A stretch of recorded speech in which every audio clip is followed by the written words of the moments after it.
നമസ്കാരം. ഒരിക്കൽ ബുദ്ധനും ശിഷ്യന്മാരും കൂടെ ഒരു യാത്ര പോവുകയായിരുന്നു. വഴിമധ്യേ അവർക്ക് നല്ല ക്ഷീണം അനുഭവപ്പെട്ടു. ഒരു നദിക്കരയിൽ എത്തിയ അവർ അവിടെ ഉണ്ടായിരുന്ന മരത്തണലിൽ ഇരുന്ന് വിശ്രമിക്കാൻ ആരംഭിച്ചു.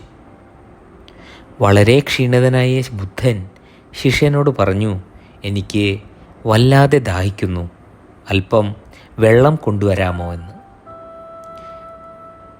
ശിഷ്യൻ നദിയിലോട്ട് ഇറങ്ങി വെള്ളമെടുക്കാൻ നോക്കുമ്പോൾ കണ്ടത് ചള്ളി കലർന്ന വെള്ളമായിരുന്നു. അവിടെ കന്നുകാലികൾ കുളിക്കുകയായിരുന്നു.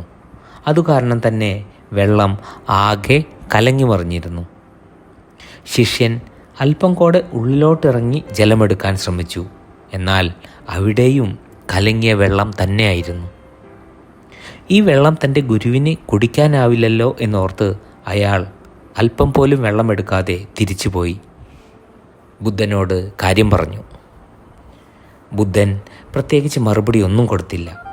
അദ്ദേഹത്തോട് അല്പസമയം വിശ്രമിക്കാൻ ആവശ്യപ്പെട്ടു. അല്പസമയം കഴിഞ്ഞപ്പോൾ വീണ്ടും വെള്ളം കൊണ്ടുവരാൻ ആവശ്യപ്പെട്ടു.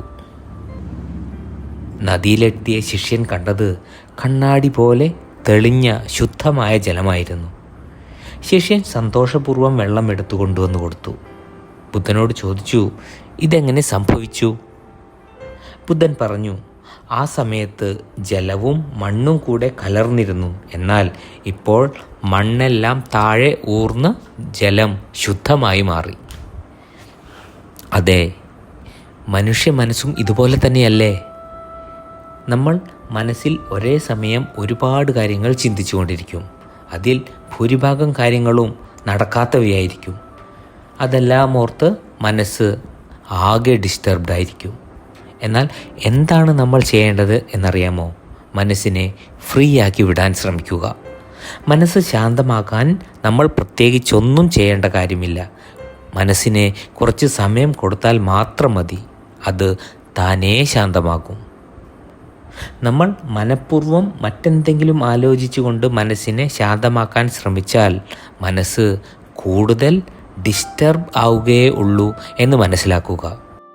അതുകൊണ്ട് എങ്ങനെയാണോ ചളി കലർന്ന വെള്ളം ശുദ്ധമായി മാറിയത്, അതേപോലെ നമ്മൾ നമ്മുടെ മനസ്സിനെ ഫ്രീ ആക്കി വിടുക. അത് തനിയെ ശാന്തമായിക്കൊള്ളും. എല്ലാവർക്കും ഒരു ശുഭദിനം നേർന്നുകൊണ്ട് നിർത്തുന്നു. Thanks for watching.